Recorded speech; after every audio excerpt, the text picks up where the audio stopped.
สิ่งที่บ่คาดคิดบ่เคยคิดมาก่อนว่ามันจะเกิดขึ้นในครอบครัวตัวเองมันก็เกิดขึ้นจนได้แม่ม่ายลูกติด2คนชายหญิงอยู่กันมาเลี้ยงดูลูกมาตั้งนมตั้งนานบ่เคยมีปัญหาทะเลาะผิดอกผิดใจกันกับลูกเลยพอเวลาผ่านไปนานก็เกิดเหตุการณ์นี้ขึ้นในครอบครัวเนาะส่วนลูกสาวเนี่ยแยกตัวออกไปทำงานพอไปทำงานก็มีครอบมีครัวมีผัวบอกง่ายๆแล้วแม่ก็อยู่กับลูกชายคนโตพ่อบ่นานลูกชายคนโตก็มีครอบครัวแยกตัวออกไปอีกส่วนแม่ก็ตัดสินใจมีผัวใหม่อยู่กินกันก็หลายปีแล้วที่นี่ก็มีลูกนำกันอีกคนนึงเป็นผู้ชายก็อยู่กินกันปกติผัวเมียอยู่กันมีความสุขแต่ต้นเรื่องกำลังเริ่มจะเข้ามาก็คือลูกสาวเนี่ยทะเลาะกับผัวแล้วเลิกกันทะเลาะกับผัวแล้วเลิกลากันไปบ่รอดก็เลยกลับมาอยู่นำแม่กลับมาอยู่บ้านกับแม่เฮ็ดจั่งใดได้ครอบครัวมันก็เป็นเรื่องธรรมดาพอมีปัญหานี้ปัญหาก็ต้องคิดเห็นพ่อกับแม่แหละก่อนถ้าพ่ออยู่แม่อยู่ที่นี่ลูกสาวน่ะกลับมาอยู่นำแม่แล้วก็มาอยู่นำพ่อเลี้ยงชีวิตก็ดำเนินไปตามปกติแต่พอนานวันไปเนาะลูกสาวนี่ก็คิดว่าจะมาอยู่บ่นานดอกไปหางานใหม่ได้งานทำใจได้ก็สิไปหาทำงานปกติแล้ว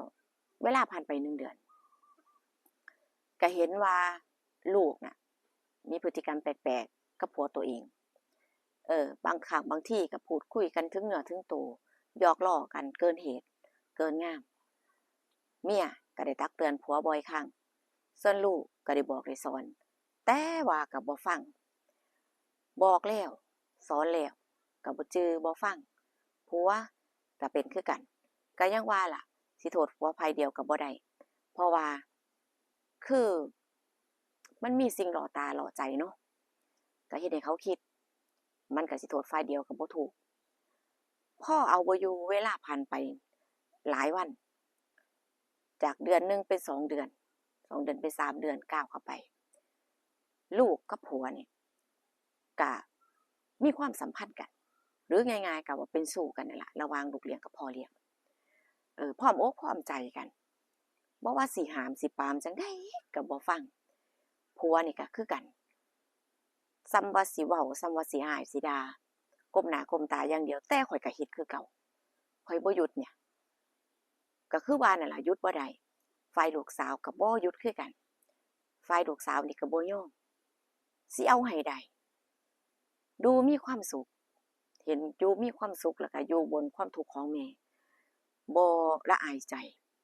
บ่คิดว่าโอ๊ยแม่นี่ลำบากใจทุกข์ใจส่ำใดคือแบบว่าจะต้องมามีผัวคนเดียวกับลูกจังซี่นะนักเข้าแม่นี่ก็เลยแบบก้มหน้าก้มตาคือแบบว่าสู้บ่ไหวแล้วสู้รบตบมือกับลูกสาวตัวเองบ่ไหวก็เลยยอมทิ่มผัวไว้กับลูกก็เลยหอบลูกคนเล็กเนี่ยไปอยู่หาลูกชายไปหาลูกชายก็ไปบอกเนาะไปบอกไปเล่าเรื่องราวให้ฟังว่าเรื่องราวมันเป็นแบบนี้จักสิเฮ็ดจังได๋ว่าลูกสาวคนเล็กเนี่ยแย่งผัวเป็นชู้กับพ่อเลี้ยงทางลูกชายก็เป็นพี่ชายของเพิ่นเนาะพี่ชายคนโตจังซี่ก็ได้มาตักเตือนมาบอกมาเว้าโตน้องนี่บ่ฟังเลยบ่ฟังเหตุฟังผลไผบ่ฟังไผแถมยังต่อว่าพี่ชายเสียหายๆทะเลาะกันอย่างรุนแรงในวันนั้นต่างฝ่ายก็ต่างห้ามกันเพราะว่าย้านมันเกิดสิ่งที่บ่ดีขึ้นเนาะห้ามกันสงบสติอารมณ์ได้ก็แยกย้ายกันกลับไปมันเฮ็ดจังได๋บ่ได้แล้วทางแม่นี่ก็ต้องยอมยกผัวให้ลูกไป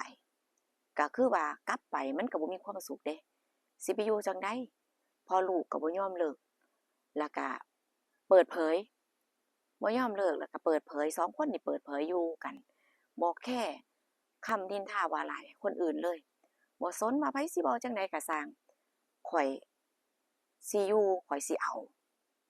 ก็เลยอยู่กันเป็นผัวเมียไปแล้วที่นี่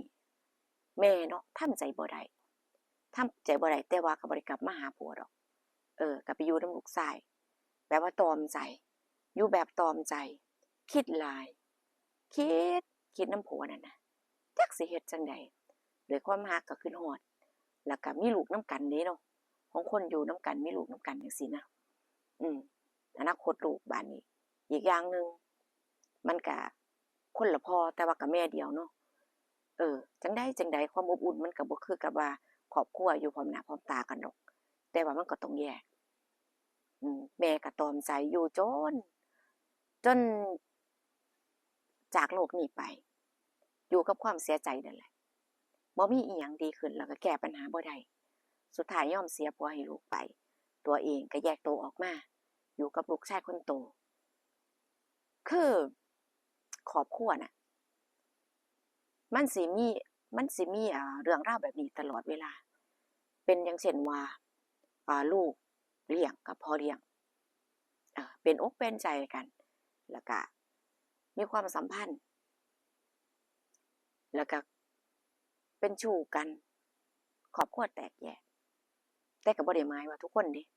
มันก็เป็นแค่บางครั้งบางคนแต่ว่าโอกาสมันจะเป็นหลายจักเป็นหยังอันนี้ก็บ่มีไผให้คำตอบได้คือกัน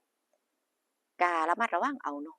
สำหรับครอบครัวใดที่ยังบ่ทันเป็นบ่ทันได้เจอก็ระมัดระวังเอาดีกไล่ก็พอดีก็ดีเลี่ยงได้ก็ให้พอให้เลี่ยงดีกไล่ก็ให้ดีเลี่ยงได้ก็ให้เลี่ยงเพราะว่าเกิดขึ้นกับไผแล้วมันก็บ่แม่นสิ่งที่ดีดอกพี่น้องอีหลีบ่แม่นสิ่งที่ดีมันเป็นสิ่งที่ทำร้ายจิตใจกันแรงเพราะหยังเพราะมันเป็นคนในครอบครัว1ถ้าเขามาอยู่ในครอบครัวเราแล้วคือนับว่า1ในครอบครัวแล้วถ้าเกิดเรื่องแบบนี้ขึ้นมันเป็นสิ่งที่บ่เหมาะสมเป็นสิ่งที่น่าอับอายแรงเป็นสิ่งที่น่าอดสูเนาะเห็นใจคนที่ถูกทำร้ายจิตใจนั่นล่ะก็ขอให้เป็นข้อคิดดีๆนะคะสำหรับเรื่องราวนี้เนาะเจอกันคลิปหน้า FC รู้ว่าผู้สิมีเรื่องราวหยังมาเล่าให้ฟังอีกสำหรับคนที่มาแชร์เรื่องราวนี้ก็เป็นกำลังใจให้ถึงว่าสิผ่านไปแล้วแต่ว่าก็คือว่านั่นล่ะแผลในใจเนาะมันก็ยังคงนึกถึงตอนใดก็ยังคงเจ็บปวดในสิ่งที่มันเกิดขึ้นนะคะเจอกันคลิปหน้าพี่น้องค่ะขอบคุณทุกการรับชมแล้วก็ได้รับชมรับฟังแล้วมีความคิดอย่างใดก็คอมเมนต์มาพูดคุยกันได้นะคะสวัสดีค่ะ